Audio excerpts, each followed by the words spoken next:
Boa tarde. Estamos recebendo a nossa querida amiga Beth, que hoje a Beth vai fazer a mensagem de fortalecimento. Que alegria poder aprender um pouco com a nossa querida amiga. Todos nós aprendemos. Oh, meu Deus, desculpa aí, tocou, esqueci. Me perdoem, pessoal. Todos nós estamos aprendendo, mas o conhecimento, assim, aprender com a nossa amiga querida, o que ela vai passar através dessa mensagem de fortalecimento para fortalecer, porque ainda nós, né, estamos numa pandemia, né, e muitos estão assim, não estão bem, né, precisam de mensagem. Então, o tema da mensagem é manjedoura de Jesus. É isso, amiga? Isso. Então, você pode iniciar com uma prece, fazendo uma gentileza, e quando você encerrar, você encerra com uma prece, fazendo uma gentileza. Claro. Amiga, muito obrigado, que honra, estou muito contente. E por gentileza, acho que está escuro aqui no meu lado, mas tudo bem. É com você, amiga querida. Obrigado. Eu que agradeço. Bom dia, boa tarde, boa noite para quem for nos ouvir, né, nos próximos dias. Eu agradeço imensamente essa oportunidade. É uma oportunidade de aprender sempre, porque quando a gente prepara uma palestra, a gente também pesquisa, lê, né?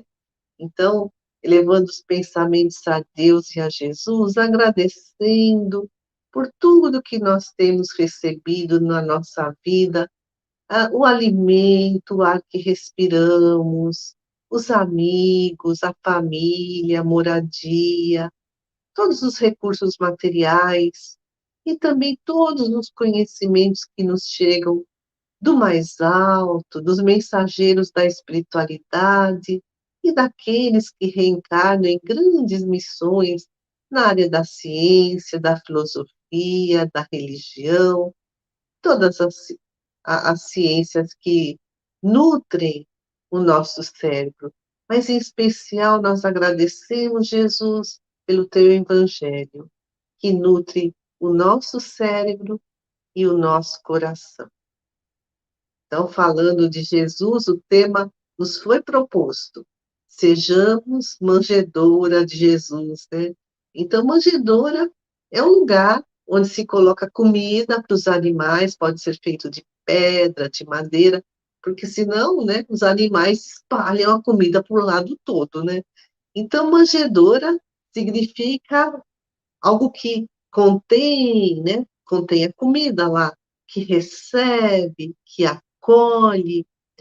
E Maria de Nazaré e José, o seu marido José, acolheram a encarnação terrena de Jesus. Eles foram manjedoras que vieram do mais alto. Emmanuel, no livro A Caminho da Luz, psicografado pelo Chico Xavier, nos diz.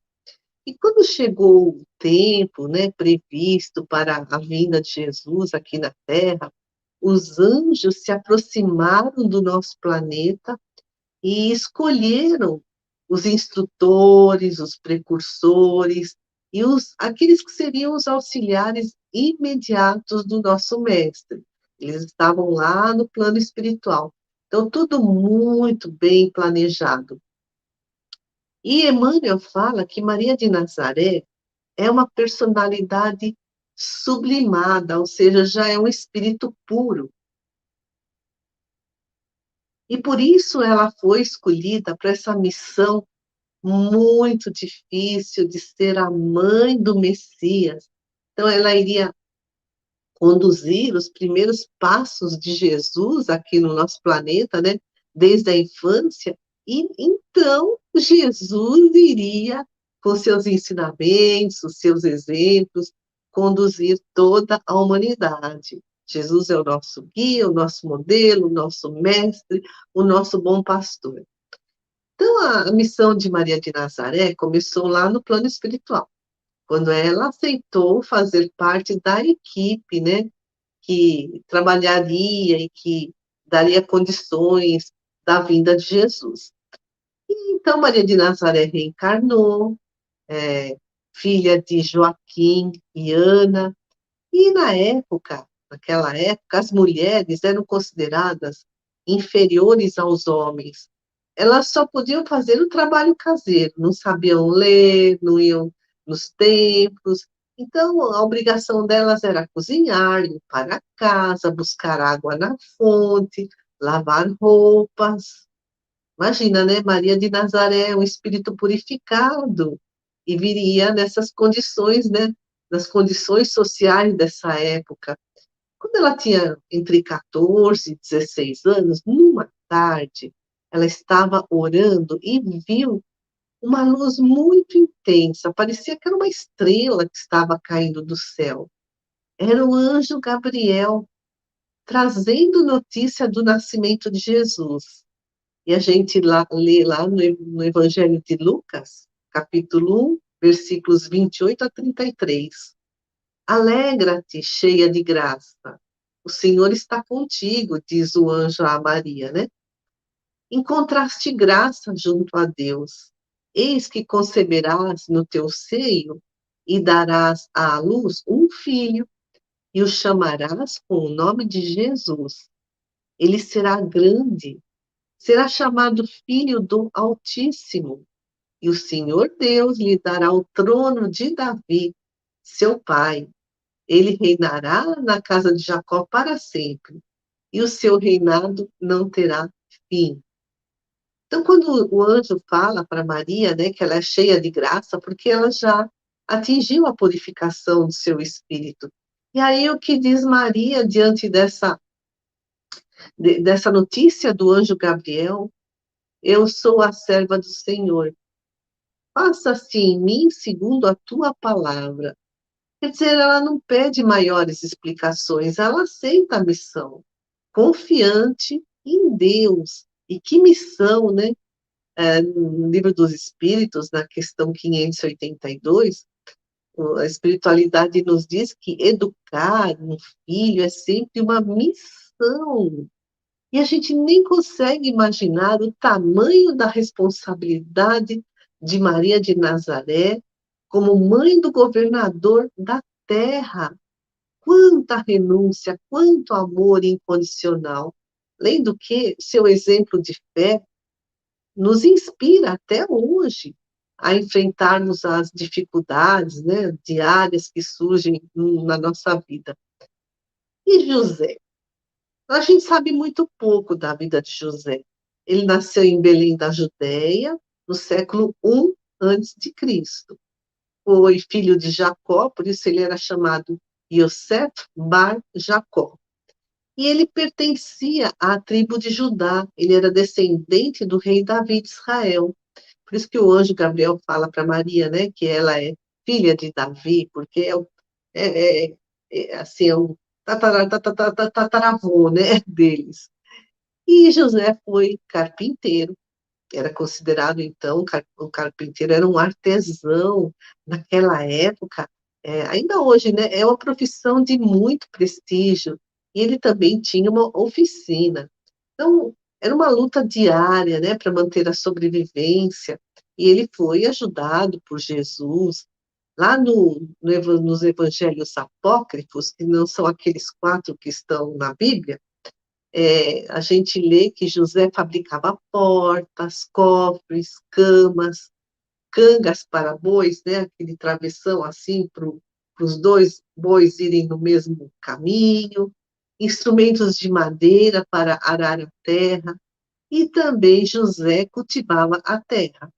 E ele passava grande parte do seu tempo trabalhando na cidade de Cafarnaum, é uma cidade grande.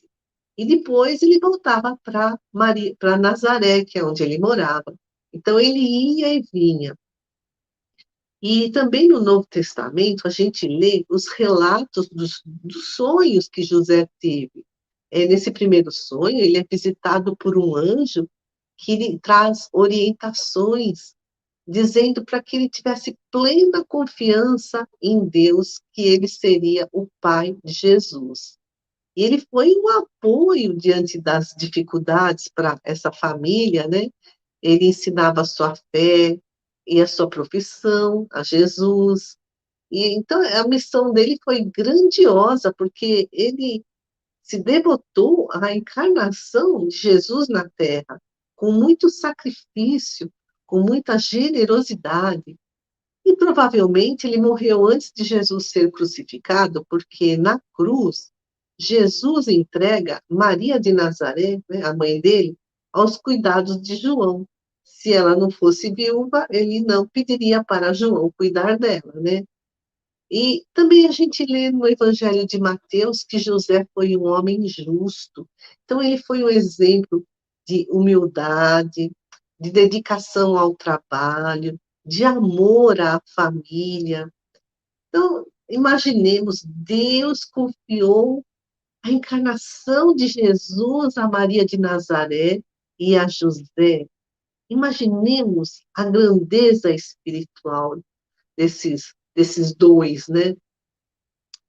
Então, Jesus nasceu, né? Jesus nasceu numa época em que Roma dominava a Judéia. Essa dominação começou em 63 a.C. Então, Roma trouxe para os judeus muitas novidades. Trouxe progresso material, construiu imponentes estátuas, ídolos, templos para os deuses romanos, mas isso era uma afronta para os hebreus. E a partir de então surgiram muitas revoltas, guerrilhas, revoluções armadas mesmo, para libertar a Judéia de Roma. E foi uma época, então, de muitos contrastes, mas algo unia o povo, era o Templo de Jerusalém. Em volta do Templo de Jerusalém girava toda a vida religiosa, a vida social, a vida política dos hebreus. E o Templo de Jerusalém, né, famosíssimo, ele foi construído no século X a.C., 1000 anos antes de Jesus nascer, pelo grande rei de Israel, Salomão. Depois de quase 5 séculos, o rei da Babilônia, Nabucodonosor, destruiu o Templo de Jerusalém e escravizou os israelitas. Pouco tempo depois, esse templo foi reconstruído em 516 a.C. por Zorobabel, um líder judeu. E aí ele reconstruiu e o templo ficou ainda mais rico, mais suntuoso. Então a gente agora fez assim, passou muito resumidamente o panorama da época em que a família de Jesus viveu.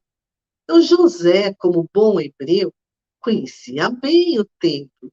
Ele oferecia sacrifícios a Deus, ele pagava 10% do que ganhava como impostos ao templo. Então, esses impostos é que pagavam o salário dos sacerdotes, dos funcionários. Tinha 20 mil entre funcionários e sacerdotes, 20 mil pessoas que trabalhavam no templo de Jerusalém. E, além do mais, o ambiente sociopolítico, religioso do tempo de José era assim muito diversificado nas suas classes sociais. Tinha os saduceus, que estavam no topo, né, da pirâmide social. Eles eram amigos dos romanos. Tinha os fariseus, né, que tinha toda aquela ostentação religiosa, muito inimigos dos romanos, que eles consideravam gentios.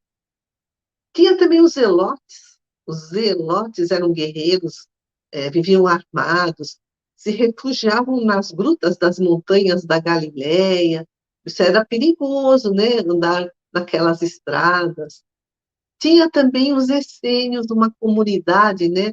De espíritos assim, que cuidavam da terapêutica. Eles eram até considerados terapeutas e procuravam levar uma vida simples, uma vida mais pura. Além disso, tinha a divisão entre judeus e samaritanos. Samaria era considerada pelos judeus como uma terra amaldiçoada. E o rei Herodes também era outra complicação. Ele era o rei dos judeus e mandava matar todo mundo que não concordasse com a sua política. Imaginemos, José vivia nesse clima de instabilidade. E como bom judeu, ele também esperava a vinda do Messias. E Maria de Nazaré e José residiam em Nazaré. E eles tiveram que ir para Belém, a 100 quilômetros de distância, que Belém foi a cidade onde José nasceu. Então, o imperador romano é, decretou que se fizesse o recenseamento, né, levantamento da população, e cada um teria que ir para sua cidade natal. Por isso, morando em Nazaré, eles tiveram que ir até Belém, Maria de Nazaré grávida, 100 quilômetros de caminhada ou no lombo do burro. E quando eles chegaram em Belém, as hospedarias estavam cheias, porque por conta do recenseamento, né? As pessoas estavam lá para se apresentarem. Mas naquela época também, os costumes eram outros em relação aos costumes de hoje em dia. Todo mundo criava animais domésticos para servir de alimento, de transporte, como matéria-prima. Então, havia muitos estábulos em todas as cidades, né, assim, menores, inclusive em Belém, né? E foi lá, então, que Maria de Nazaré, José se abrigaram, porque eles não encontraram nenhuma hospedaria. E aí Jesus nasceu e foi colocado na manjedoura. E traz também uma simbologia da humildade. Então, Jesus veio à Terra sem riquezas, sem privilégios. O evangelista Lucas, no capítulo 2, versículo 7, escreve: e Maria de Nazaré deu à luz o seu primogênito, e envolveu-o em panos, e deitou-o numa manjedoura, porque não havia lugar para eles na estalagem. Bom, José era marceneiro, provavelmente ele fez um bercinho de madeira para Jesus, mas eles não puderam carregar na viagem de 100 quilômetros a pé. E provavelmente também Maria de Nazaré fez um enxovalzinho para Jesus, mas também na viagem não se podia levar muita coisa. Então Jesus nasceu nessas condições tão humildes. E Jesus, o nosso governador, ele cuida do nosso progresso espiritual desde que o planeta foi formado, desde que nós chegamos aqui, né? Ou estagiamos as primeiras encarnações aqui, ou viemos de outros planetas. E Jesus sempre envia seus mensageiros. Ele veio pessoalmente nos trazer o convite para evoluir, para cuidar do nosso espírito. Então, nós, né, somos convidados a ser uma manjedoura. A manjedoura que acolhe. Então, essa é a nossa tarefa. Buscar Jesus, acolher Jesus, transformar o nosso coração numa manjedoura para que Jesus esteja nele. Buscar Jesus todos os dias da nossa vida e seguir-lhe o exemplo. E Emmanuel, para finalizar, no livro Coletâneas do Além, psicografado pelo Chico Xavier, nos diz que a manjedoura é o caminho. Sem o caminho, o homem terrestre não atingirá os tesouros da verdade e da vida. Então, nós agradecemos nosso Pai Criador, Deus que está nas alturas e também está em todos os lugares. Nós agradecemos, Jesus amado, por tudo que tem nos dado, nos trazido, nos ofertado, nos possibilitado. Senhor, abençoa o nosso planeta, que haja paz, abençoa a saúde de todas as pessoas, abençoa aqueles que voltam para a espiritualidade e aqueles seus familiares que ficaram. Abençoa-nos a todos, Senhor, que aqui estamos, nossos lares, nossos familiares. Que assim seja, graças a Deus e graças a Jesus. Obrigada, amigos.